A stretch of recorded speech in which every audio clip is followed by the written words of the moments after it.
Go. Hey, yo, welcome back to Mentor Boys, man. You know, the podcast that gives you vibes, culture, and football, man. We know right now we're in our preseason talks. Yes. Yeah, man. And for Chelsea right now, the preseason, very short. I think it's the shortest one in history. Yes. But, hey, we're coming and bringing in a show, man. We're bringing in a show. Yeah.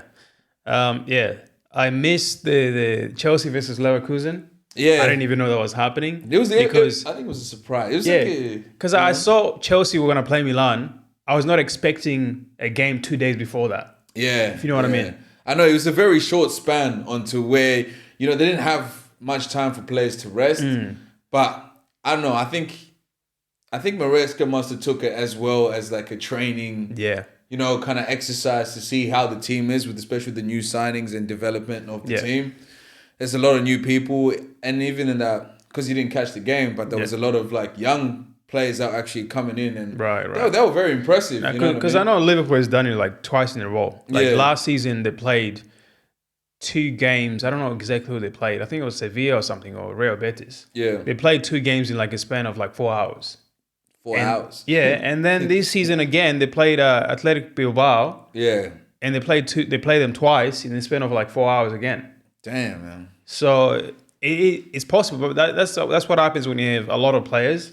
Yeah, you need them to get some minutes. Because otherwise, sort them out. Otherwise, if you just play like 3-4 games of preseason, what you have to do is like change the players on halftime to make sure everyone else gets minutes. Yeah.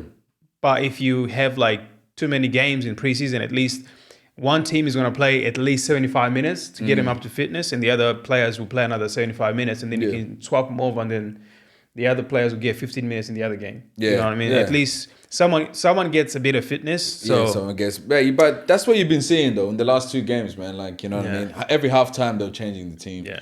But yeah, man, this last game, like, I found it exciting. I know we've already had our chat. What, the Milan game? The Milan game. Yeah. I found it exciting. Not in terms of the quality of football, and I'll set that straight. Not in terms of the quality of football, but in terms of just seeing what the potentials are with the new signings and how the team is going to, I guess, move forward. Yeah, you know what I mean. Especially with our front line, it's a very compact front line, and we need to figure out our system on how we can, you know what I mean, like work that system. You know what I mean? Because if you've got Esteval, Delap, you've got Joao Pedro, you have Cole Palmer, all fighting to score, all fighting to make plays and stuff like that.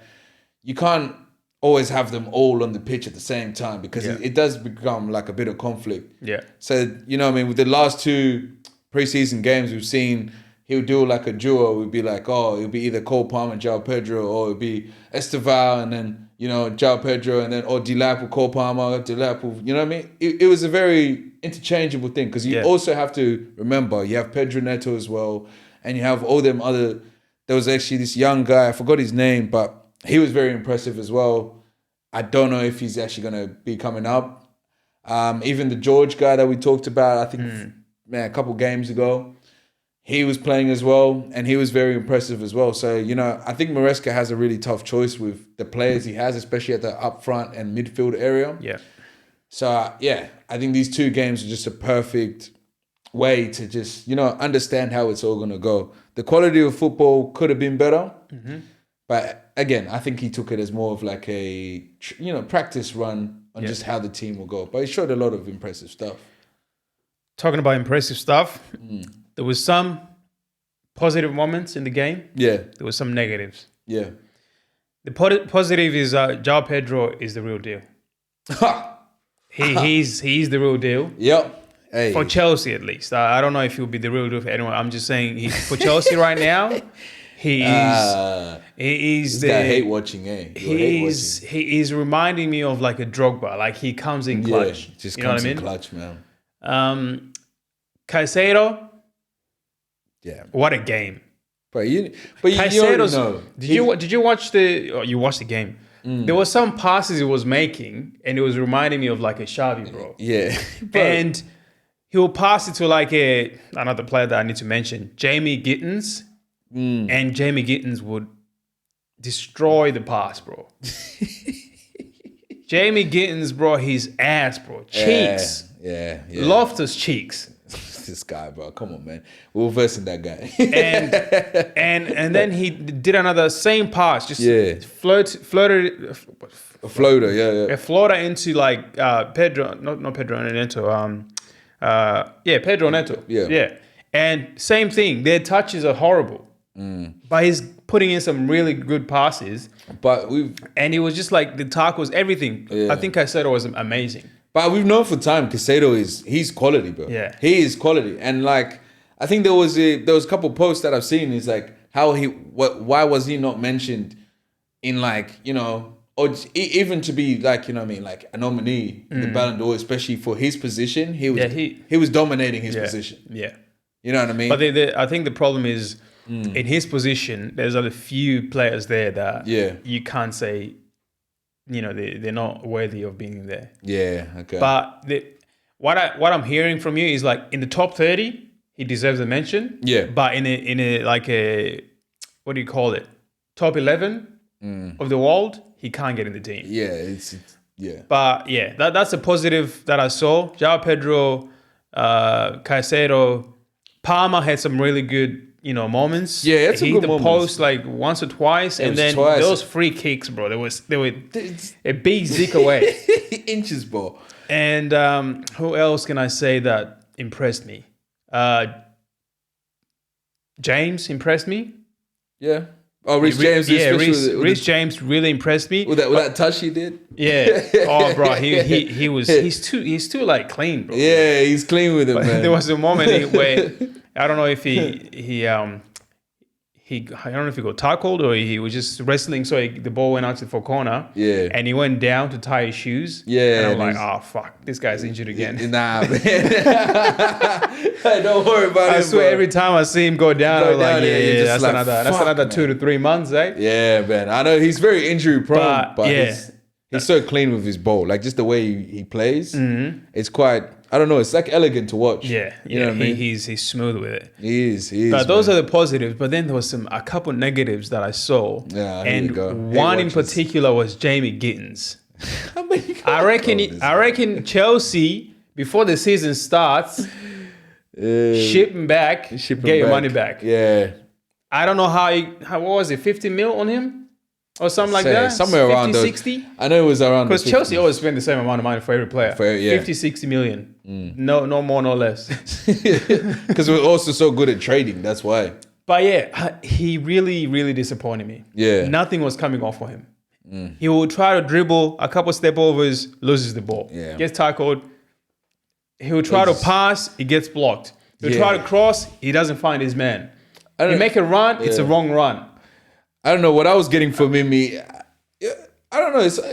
I don't know if Chelsea's his dream team or something. Because, you know, he gives you like those nerves. He gave me such a nervous feel like, oh my God, I'm playing for this team. He doesn't know what to do. He get the ball, or it's like you're meeting your star player. You're playing with your star players for the first time and you just don't even know what to do. You know what it reminds me of? Who? Madueke. But he runs like him too. He just doesn't have the dreads. For a second, I thought it was like, for a second, I just thought maybe Madueke just had a twin or something. He runs like him. It's just not, maybe not as a more efficient dribbler as Madueke, but I don't know what they saw in him, man. Because even at Dortmund, I never saw anything special from Jamie Gittins. I don't know. I think to be honest, I see him as a filler, just like to fill something. Because what, you guys gonna get Garnacho? To be fair, I think Garnacho, I know we talk shit about Garnacho. Yeah. He's a decent player. Hey. Let's be fair. I think we'll be more happier with him. All is fair. Garnacho's a good player. Yeah. His attitude needs some tweaking.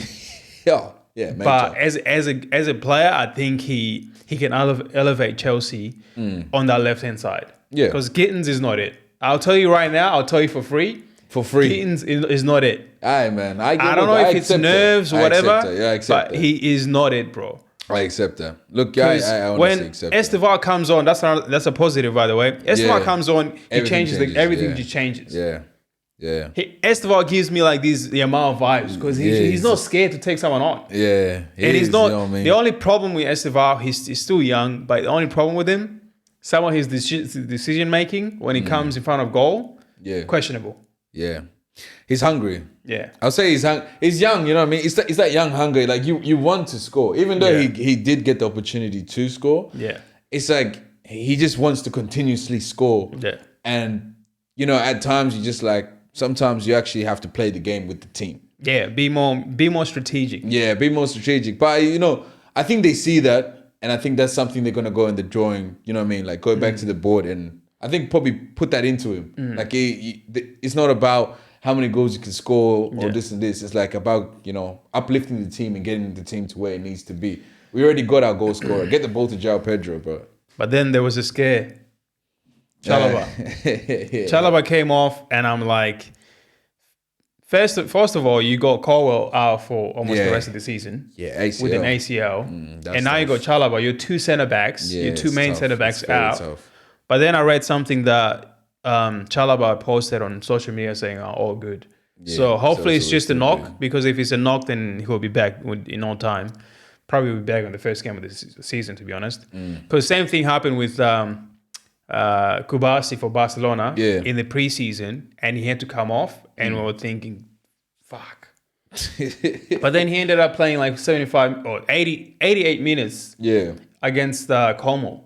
So sometimes it's just a precaution, and especially if it's preseason, you don't want to like, because if it's an official game and you feel something, you're like, nah, coach, I can keep going. Yeah. But preseason, there's no need.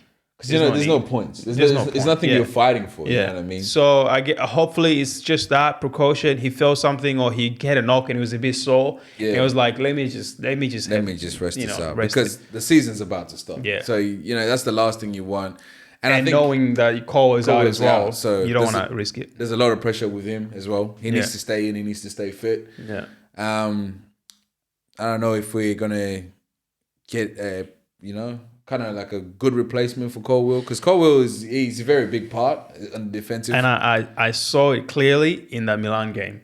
You guys were getting open too many times. Yeah, because Colwell is a very big part in the defense. He's the leader, bro. Yeah, because James has been gone for so long. Yeah, Colwell is I'm talking about James. Is like, I don't know. James doesn't strike me as a leader. Yeah, he strikes me as a. He's the IQ of the team. Yeah. Like he's smart. He knows when to he knows where to be. Yeah. I think I'm stretching it here. I was gonna say he's Chelsea's best player, but Cole Palmer is. But in terms of defenders, he's the best defender they have. Yeah, that's true. But Colwell is the leader in terms of like knowing when to drop off, knowing when to push everyone up. He demands and holding that line. Yeah, he demands the back line. Yeah. So he is a big part, man. Yeah. Quick recovery for you, Colwell, man. Like that's all I'm gonna hope for. Chelsea, I'm always gonna be happy with the results you guys give, and especially with the new team now. It's for me, it's been a lot of positives. The only thing I can just mention is just we need to figure out what our system is going to be, because we can't just go through games changing all the time. And you know what I mean? Very true. It can't be like last season. Yeah, because last season would have good games and then drop off because of all the changes and stuff like that. Yeah, because you need to rest some players for this game or that game, and then you just don't play them regularly. We just don't play them regularly, and the system just keeps changing. And that causes confusion. You know what I mean? Consistency is going to be key. Yeah, 100%. But yeah, man, it's been all positive for me, man. Positive for me as well, because obviously I was keeping one eye on the Liverpool game as well. Hate watching, bro. Successful hate watch. We should start a channel called Hate Watches 101, bro. Yeah. Just hate watch games. Teams we don't like. Talk shit the whole time. I think it actually. Hey, if you guys want that, I think it'll blow up. Men to boys hate watch. Hate watch. I fucking hate this. But it was a lovely day for me. Yeah. Chelsea winning, obviously, like I think I mentioned it in the watch along, even though the sound situation, whatever. I'll mention it like watching Chelsea, because obviously my channel partner is a Chelsea fan. I had to keep up with Chelsea, and Chelsea won, so that was good. But then keeping an eye on Liverpool, ended up going to penalties. My heart was beating. Yeah, because. At some point, Crystal Palace looked like they were going to run away with the penalties, and then they missed two. Yeah, And I was like, oh. and you're like, oh. But then, yeah, Crystal Palace beat Liverpool, and I was happy because we have a mutual friend that is very emotional about his team. And we just we like to take the mick out of him, but it's all banter, man. It's all banter, but it's fine, man. But you know, with Crystal Palace running off with that win, and you know also winning against Man City at the last game of the season, you know what I mean. So they're at a great high, and we're versing them first game. Chelsea is the one versing them, and and Barcelona also winning their preseason in the same around the same time. It was a good time. Good times before the start of the season. So look, hopefully we can do a watch along for Crystal Palace Chelsea. Yeah, if we're available for that, and then that's it really. About Chelsea preseason. It was short-lived. Very short, but hey, stay tuned because the new season is starting. So you know, man, videos are gonna be coming. They're gonna be coming more consistent. We're gonna be popping off, man. We're gonna have some new ideas to just elevate this channel. So you guys stay tuned, press that red button, man, and make sure you comment, subscribe, share it, send it to your grandma who still supports Man United. But yeah, man, hey, it's been great for me, man. Yeah, great for me too. Peace.